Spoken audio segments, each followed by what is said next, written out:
পড়ুয়া থেকে আমি রিনা। অনেক দিন পর আমি গল্প নিয়ে বসলাম। আমার যারা শ্রোতা বন্ধু আছো তারা নিশ্চয়ই খেয়াল করছো, যারা আমার গল্প শুনতে খুব ভালোবাসো। আমি আজও একটা পুজো সংখ্যা থেকে একটা বইয়ের থেকে ছোট গল্প বেছেছি পড়বার জন্য।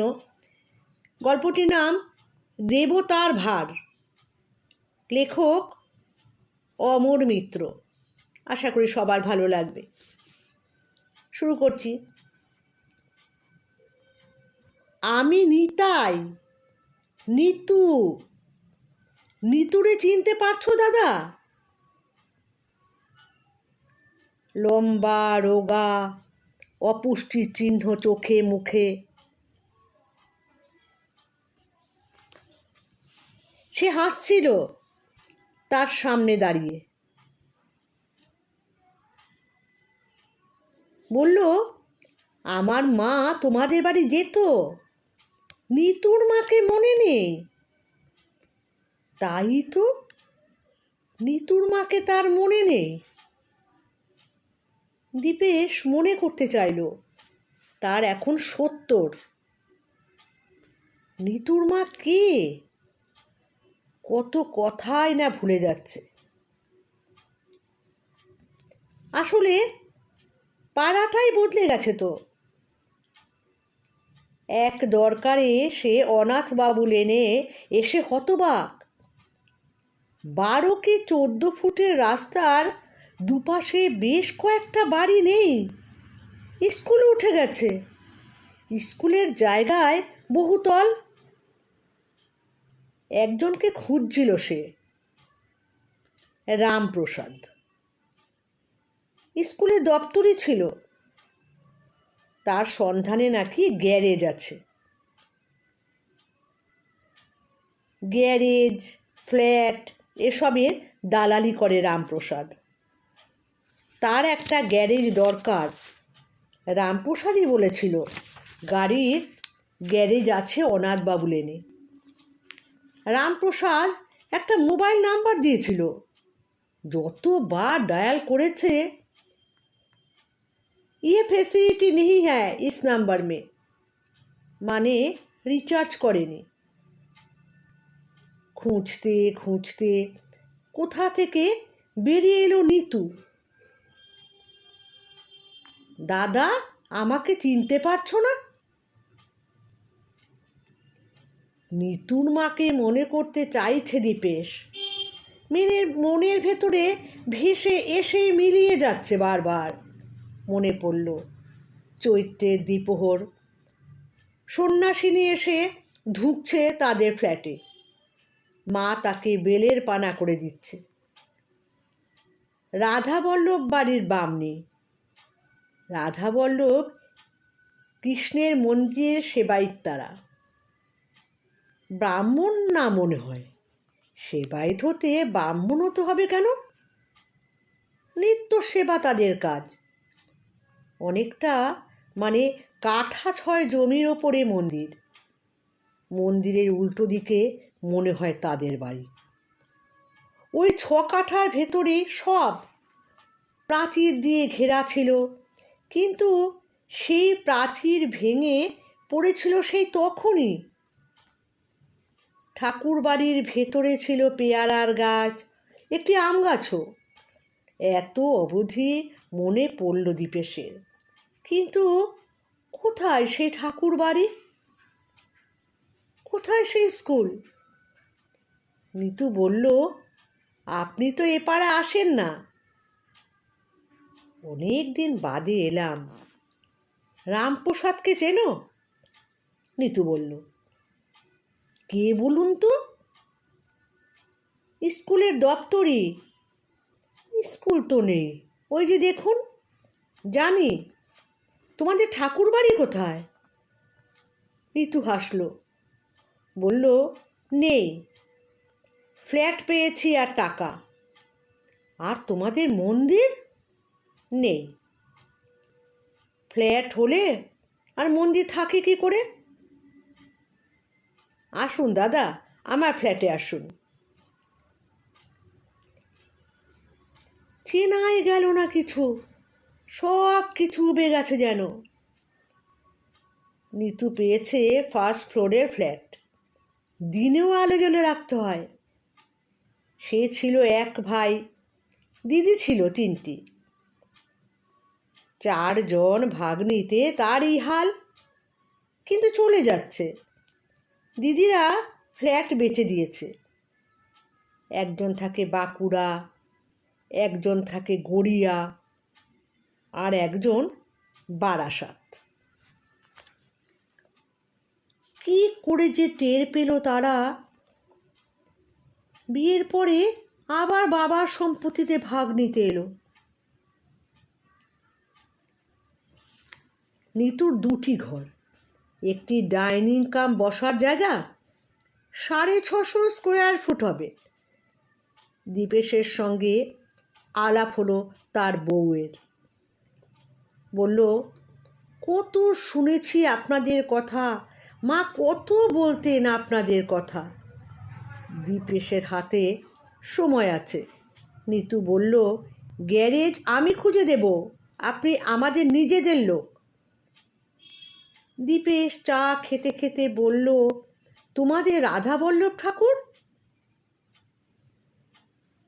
এখন গড়িয়ায় আছে, মেজদির কাছে। ভাগাভাগি হয়ে গেছে।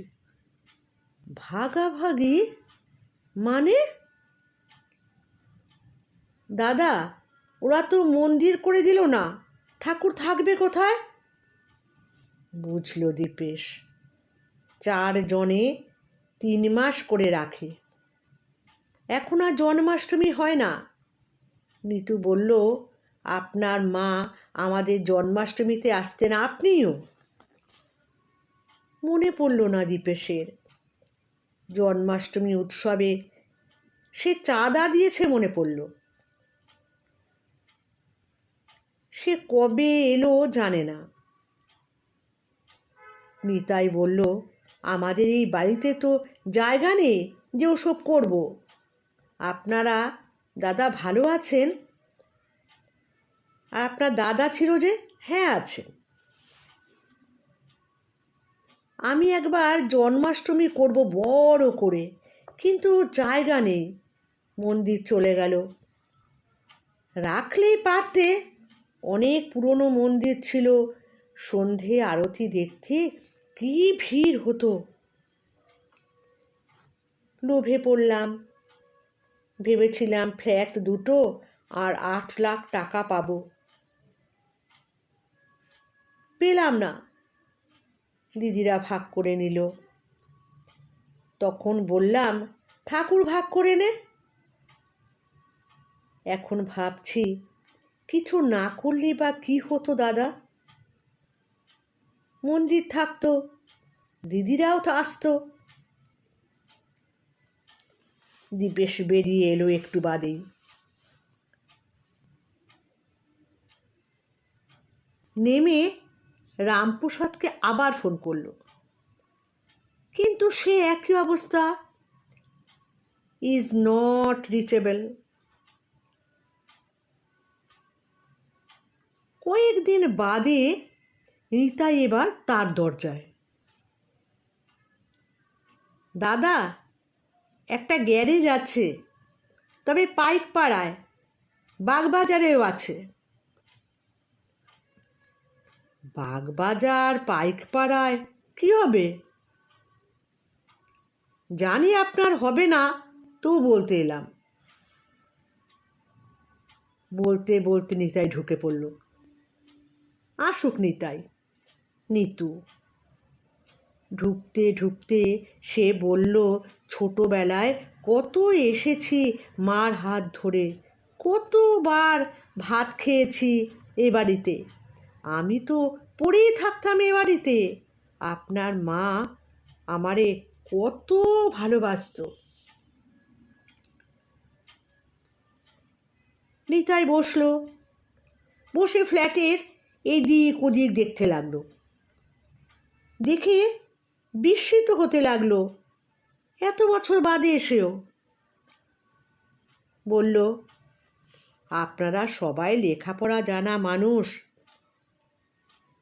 আমার লেখাপড়া হলো না। সবার সব হয় না দাদা। মা কথায় কথা আপনাদের উদাহরণ দিত। যাকগে, ভালো আছি। দীপেশ বলল, নিতাই তুমি কি করো?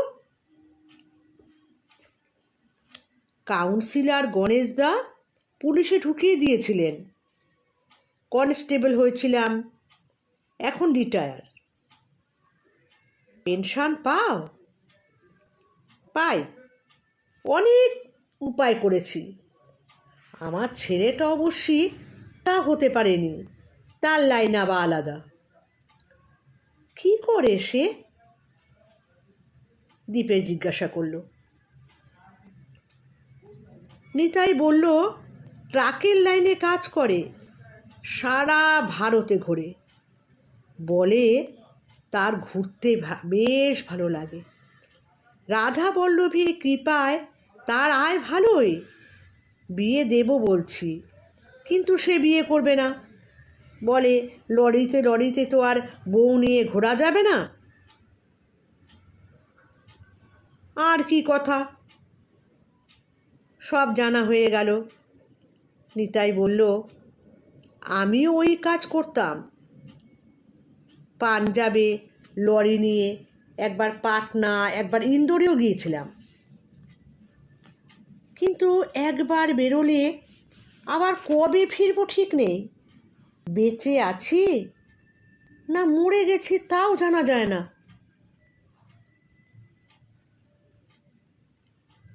ইন্দোর থেকে ফিরতেই মা টেনে নিয়ে কাউন্সিলরের অফিসে গেল। প্রায় পায়ে ধরে পুলিশে ঢুকিয়ে দিল। অবশ্য আমাদের মাথায় রাধাবল্লভ ছিলেন, তিনি যা বুঝলেন তাই করলেন। তাতে একবার যা ফেঁসে গেলাম, বাকিটা ভালোই গেছে।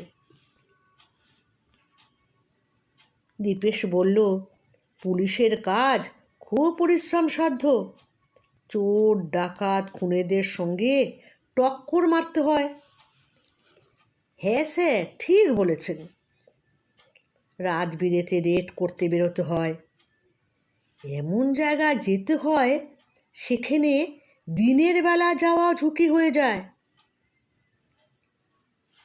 আমাদের একজন অফিসার তো মরেই গেল পাবলিকের ধুলাইয়ে। তার ফ্যামিলি অনাথ হলো।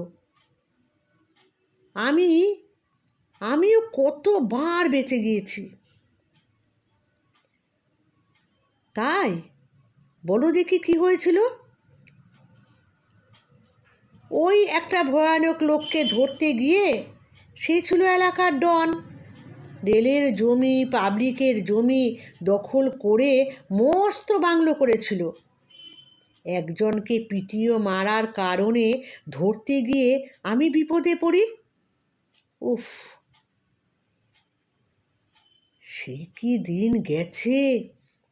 আমি 2 মাস হাসপাতালে ছিলাম। কোথায় হয়েছিল? দীপে জিজ্ঞাসা করল। বারুইপুরে স্যার।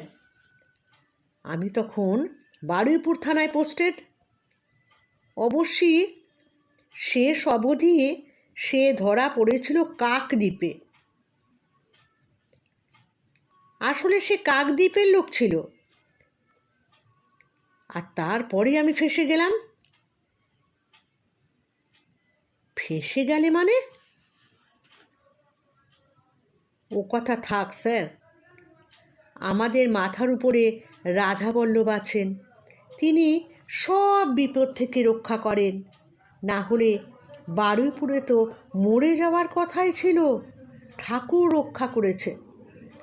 কিন্তু কাকদ্বীপে কি হয়েছিল জিজ্ঞাসা করল দীপেশ। নিতাই চুপ করে থাকে।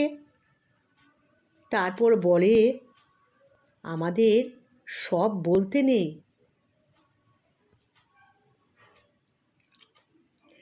দেখুন স্যার, একবার 1,000 টাকা ইনাম দিয়েছিল একটা লোক।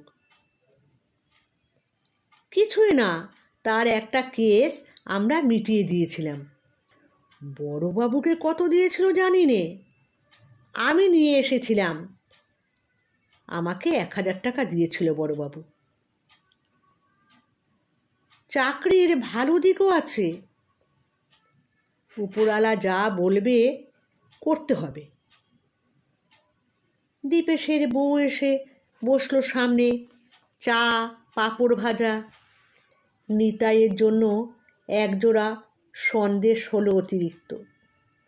নিতাই বলল, সে যা হয়েছিল হয়েছিল, এ নিয়ে আর বলা বলি করতে বারণ করেছে আমার বউ।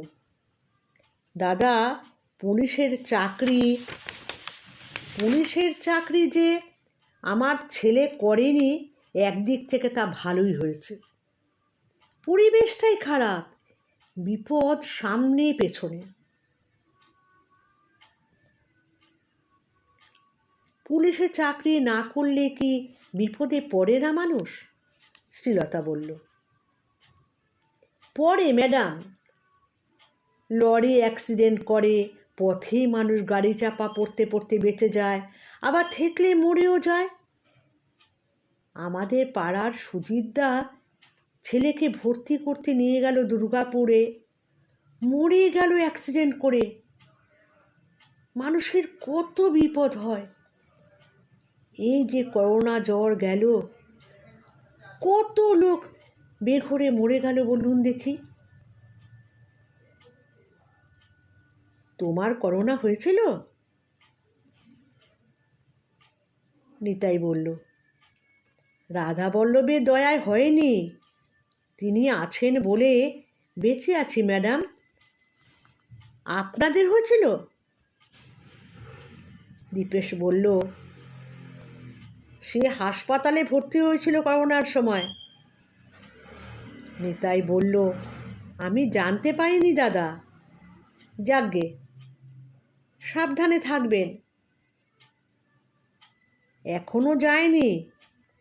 সেবার ঠাকুর 6 মাস না 9 মাস থেকে গেল সালতোরা। আসার উপায় ছিল না।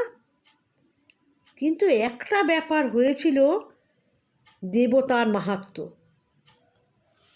শ্রীলতা জিজ্ঞেস করল, দেবতার মাহাত্ম্য মানে? ওখানে একটা লোকও জ্বরে পড়েনি, কিচ্ছু হয়নি। তাই? সত্যি বলছো? ইয়েস ম্যাডাম, সকলে ভালো ছিল। তবে হাট বাজার বসতো কিছুক্ষণের জন্য, সরকার মাইকিং করত, রাধা বল্লভের কৃপায় কেউ মারা যায়নি 1 বছরের মধ্যে। শ্রীলতা কপালে হাত দিয়ে অদেখা দেবতাকে নমস্কার করল। দীপেশ জিজ্ঞাসা করল, স্বাভাবিক মৃত্যু? তাও না দাদা, আমাদের ঠাকুর যদি হাত রাখেন মাথায়, কোনো বিপদ হয় না। দীপেশ বলল, বিশ্বাস ভালো। তা পাড়ার আর খবর কি? স্কুল উঠে ফ্ল্যাট বাড়ি হলো, আপনি জানতেন না দাদা? না, কবে হলো বলো দেখি। নিতাই বলল, কবে মনে নেই, তখন আমি সার্ভিসে। তবে পাড়ার লোককে বললাম, এই স্কুলটায় আমরা পড়েছি, ভেঙে দেবে। আমার কাছে এসেছিলে মনে হয়, কিন্তু আপনি সই করেছিলেন কিনা জানি না। কেউ কেউ সই করেনি। ফ্ল্যাটের দাম কত হবে খোঁজ নিয়েছিল। পরিবেশ একটু গম্ভীর হয়ে গেল। নিতাই বুঝে বলল, ওটা অনেক বড় হাতের প্রজেক্ট, কে আটকাবে? দাদা, আপনি নিশ্চয় সই করেছিলেন স্কুল উঠিয়ে দেওয়ার বিপক্ষে। ভুলে গিয়েছি সব, মৃদু গলায় বলল দীপেশ।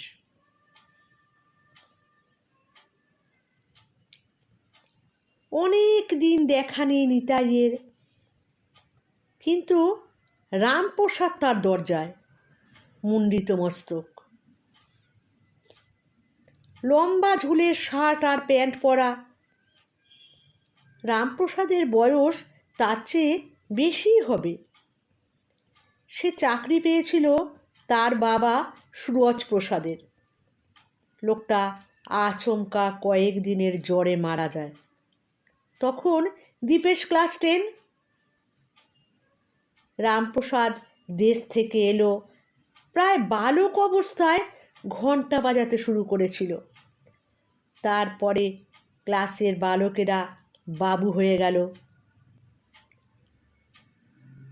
সে রামু হয়ে ঘন্টা বাজাতে লাগলো, খাতা নিয়ে ক্লাসে ক্লাসে ঘুরতে লাগলো। রামপ্রসাদ বলল তার 2 কাকা বেঁচে ছিল। এক কাকার বয়স 100 পেরিয়ে গিয়েছিল, আর একজন 100 ছুঁতে পারেনি। এসো রামপ্রসাদ, এসো, তাকে ভেতরে ডাকলো দীপেশ। রামপ্রসাদ ভেতরে ঢুকতে ঢুকতেই বলল, আমার বাবা 35 বছরে চলে গেল, জ্যাঠা 90, আর এক কাকা 100, অন্য কাকা 95। আমি দেশে গিয়েছিলাম স্যার, 2 কাকা পর পর গেল, শ্রাদ্ধ শান্তি গেল, তাই দেরি হয়ে গেল। আপনি খুঁজছিলেন শুনলাম। দীপেশ বলল, হ্যাঁ, সেই গ্যারেজ, তবে পেয়ে গেছি। পেয়ে গেলেন? হতাশ হলো রামপ্রসাদ। বলল, আমি দিতাম। যাকগে স্যার, তাহলে যাই? না না, যাবে কেন রামপ্রসাদ, চা খেয়ে যাও। দীপেশের দরকার ছিল একজনকে, কথা বলবে, আগরুম বাগরুম। বলল, তোমার ফোন সব সময় নট রিচেবল ছিল কেন? ও গা থেকে ফোন হয় না স্যার, টাওয়ার থাকে না, বহু দূর। তাহলে চলে কি করে? আগে যেমন চলতো তেমনি। গরিব গাঁ, আমি তো চিঠি পেয়ে তারপরে গেছি। আমাকে দেখে আরেক কাকাও চলে গেল, যেন আমাকে দেখার জন্যই সে বেঁচেছিল।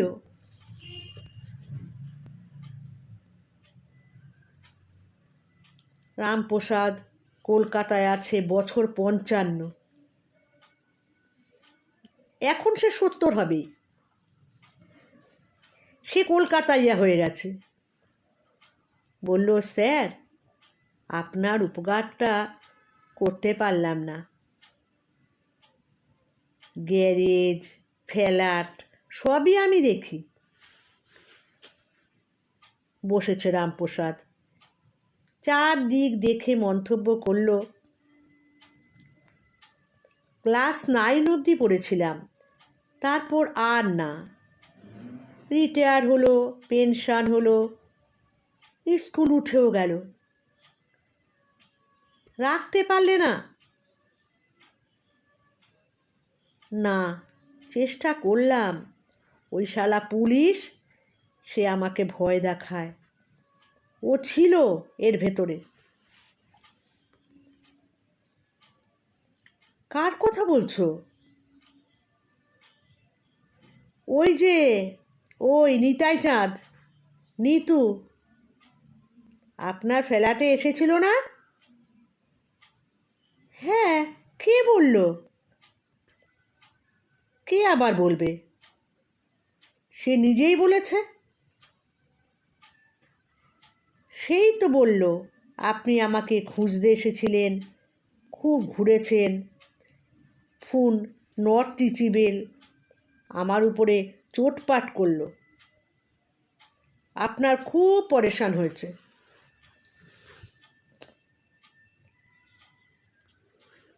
না না, আমি তো বরং ওর ফ্ল্যাটে গিয়ে চা খেয়ে এলাম। ও কি মানুষ আছে?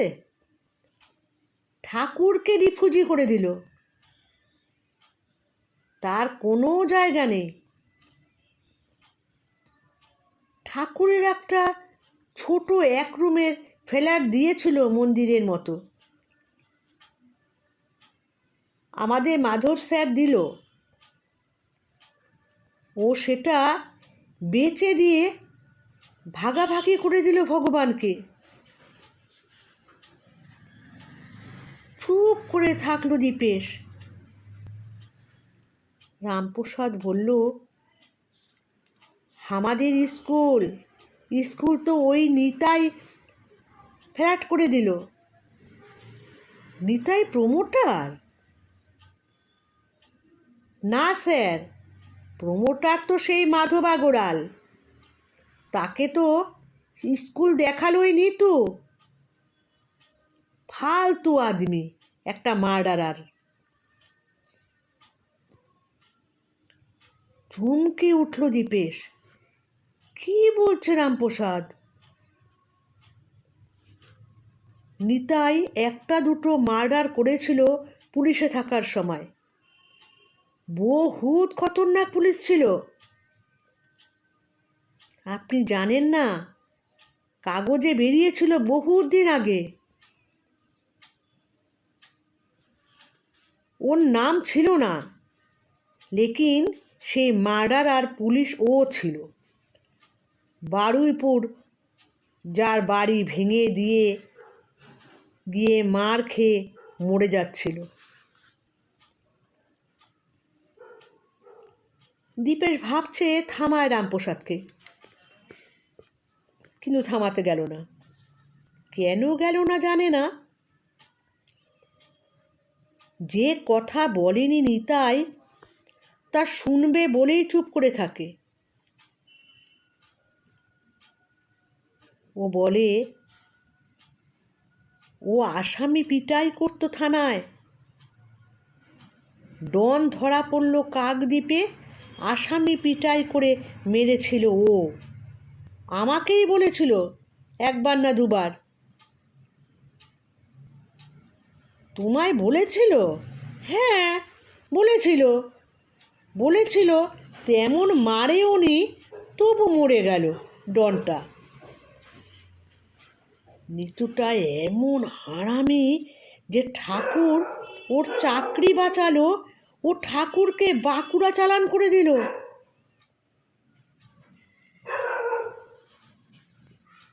সে তো পালা করে রাখে, ভাই বোন সকলে ঠাকুর তো।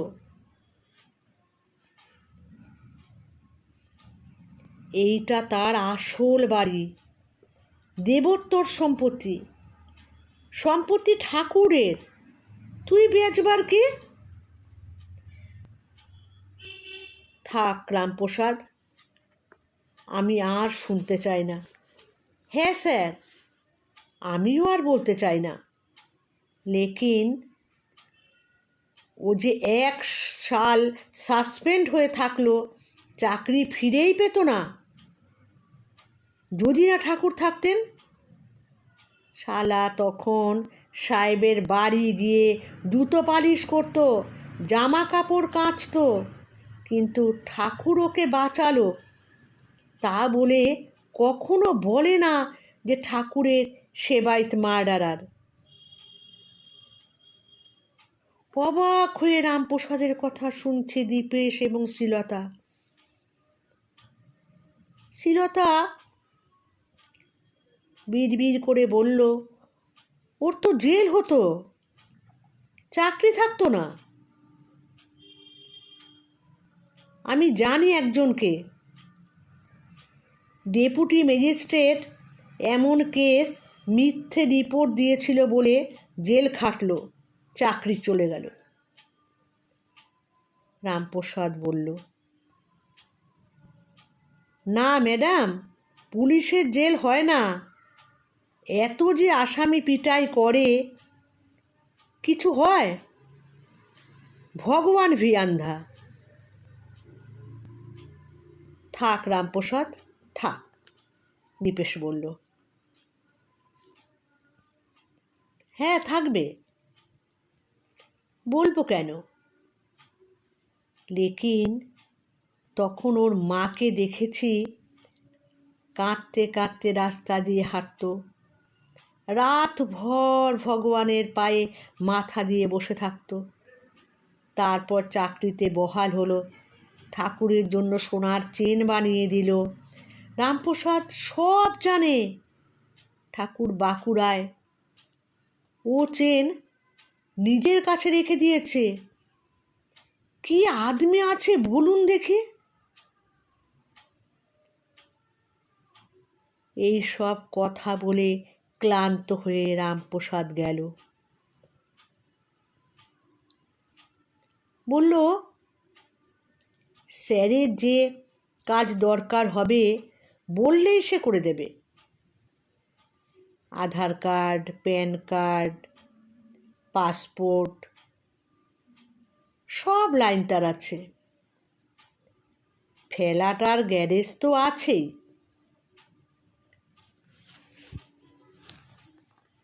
নিতাই খবর পেয়েছে অথবা আন্দাজ করেছে রামপ্রসাদ নিশ্চয়ই দীপদার বাড়ি গেছে। সে গুটি গুটি একদিন হাজির। দাদা, কিছু দরকার আছে? না তো, দীপেশ বলল। রামপ্রসাদ বলল এসেছিল। বলতে বলতে নিতাই ঢুকে পড়ল ভেতরে, বসল সোফায়।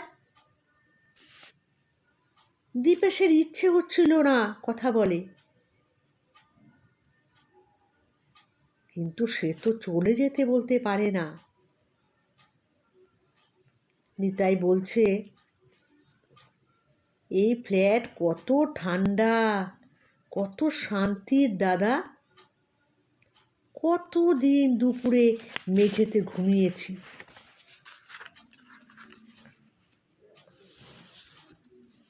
তখন দীপেশ বলল, তুমি একটা লোককে মেরে ফেলে দিয়েছিলে?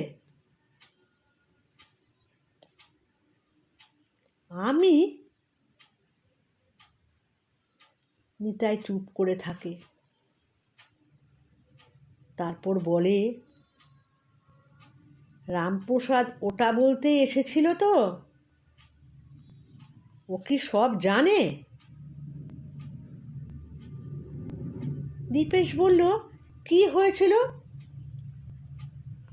একবার মরতে মরতে বেঁচে গেলাম দাদা। সে বাঁচাও আমার ঠাকুরেরই কৃপায়।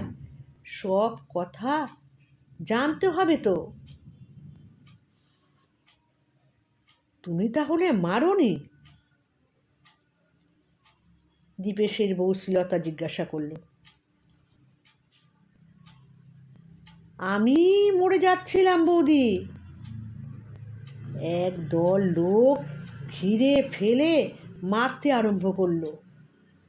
আর একটু মারলেই আমি আর থাকতাম না। ভাগ্যিস সাহেব ছিলেন, ডিএসপি। তিনি রিভলভার বের করতেই তারা সব পালায়।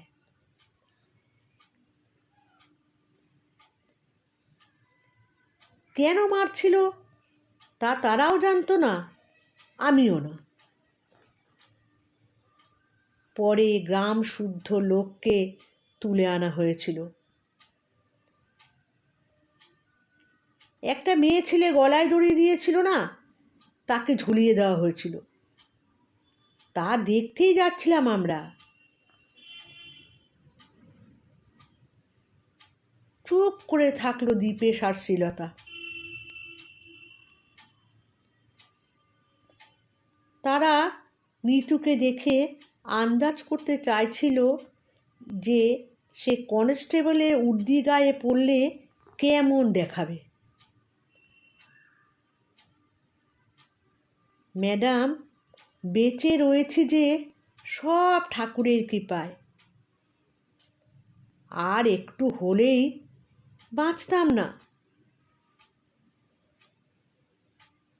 নিতু এইটুকু বলল, আর কিছু না। কি এমন হয়েছিল যে তাকে পিটিয়ে মেরে ফেলেছিল? তাহলে সে মার্ডার করলো কোথায়? কিন্তু রামপ্রসাদের কথা কি একেবারে মিথ্যে? দীপেশ আর জিজ্ঞাসা করল না। সে এক মার্ডারারের সামনে বসে আছে, সে ভাবতেই পারছে না ধরা পড়ে গেছে নিতাই। এখন সে বলবে কি? নিতাই বলল, উপরওয়ালা যা বলেছিল তাই করেছি স্যার। পুলিশকে করতে হয়, আপনাদের করতে হতো না?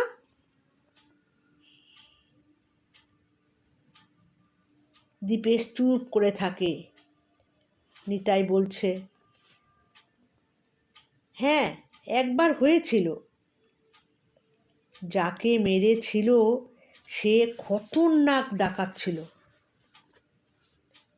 ভয়ানক। সে নিজেই খুন করেছে গোটা 8। মেরে না ফেললে জেল থেকেই তার কারবার চালাতো। উপরওয়ালারা বলেই ছিল ফিনিশ করে দিতে, নইলে 1-2 বছর বাদে জেল থেকে বেরিয়ে আবার নামবে নিজের কাজে। উপরওয়ালার কথাতে সে মেরেছিল। সামনে ডিএসপি সাহেব দাঁড়িয়েছিলেন, আসলে তিনি আমাকে দিয়ে পিটাই করিয়েছিলেন। এখন কিছু মনে হয়? খারাপ লাগে। আমার হাতে তো মরল। মরে যাওয়ার পরে সাহেব চলে গেল। আসলে আমি তো মারতে চাইনি, কিন্তু হয়ে গিয়েছিল। মারতে চাওনি, কিন্তু পেটাই তো করেছিলে।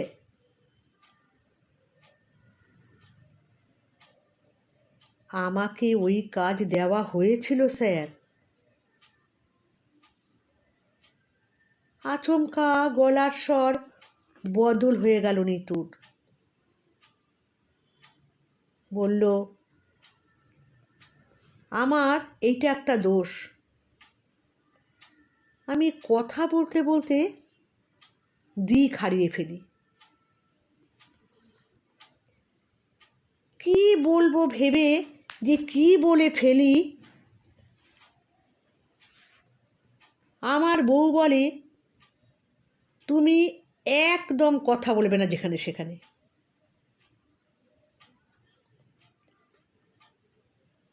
দীপেশ বলল, তুমি তো বলনি, রামপ্রসাদ বলেছে 2টো মার্ডার করেছ। মিথ্যেবাদী। আমি সব অস্বীকার করছি স্যার। আমি কিচ্ছু করিনি। করলে ঠাকুর আমাকে কৃপা করতেন না। শ্রীলতা বলল, রাধাবল্লভ দেখতে যাব কবে বলো দেখি?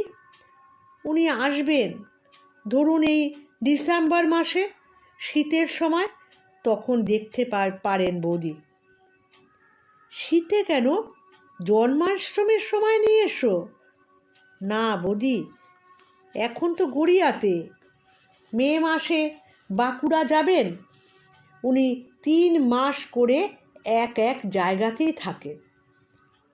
ভাগ হয়ে গেছেন ঠাকুর? দীপেশ বলল, রাধাবল্লভ আমাদের সব ভাই বোনের। মা তাই বলে গেছে। মন্দির চলে গেল।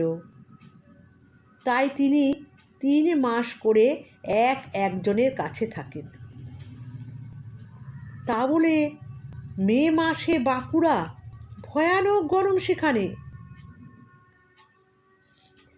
হ্যাঁ, নিতাই বলল, শালতোরায় খুব গরম, পাহাড়ি এলাকা তো।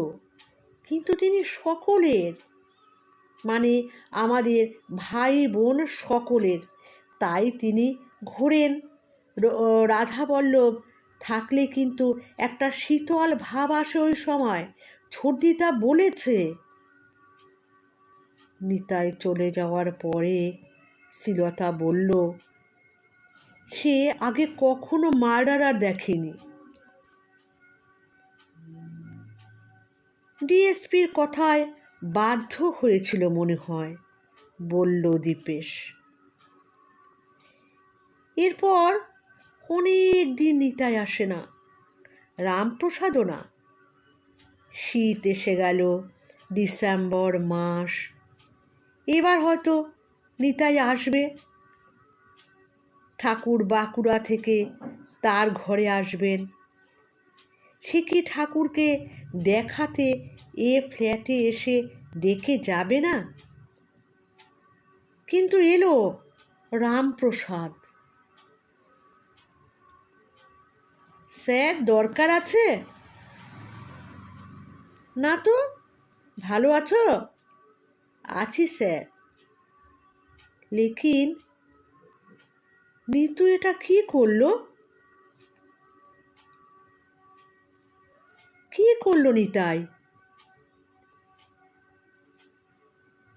ওর দিদি আমাকে ফোন করেছিল। নিতুর ফোন বন্ধ। ঠাকুরের এখন কলকাতা আসার সময়। শালতোরায় খুব ঠান্ডা, বহুত, বরফ পড়ে যেতে পারে এমন ঠান্ডা। ঠাকুর কলকাতা আসতে চান। নিতু তার ফ্যামিলি নিয়ে বহরমপুর চলে গেছে শ্বশুর ঘরে। শ্বশুর মরে গেছে, ঘরে তালা। এটা কি ঠিক হলো স্যার? ঠাকুর রাধাবল্লভ বুঝবেন, বলল দীপেশ। কিন্তু কষ্ট হলো কথাটা বলার পরে। বুড়ো হয়েছেন দেবতা, তিনি এখন সকলের ভার। কেমন লাগলো গল্পটি? আশা করি সবার ভালো লেগেছে।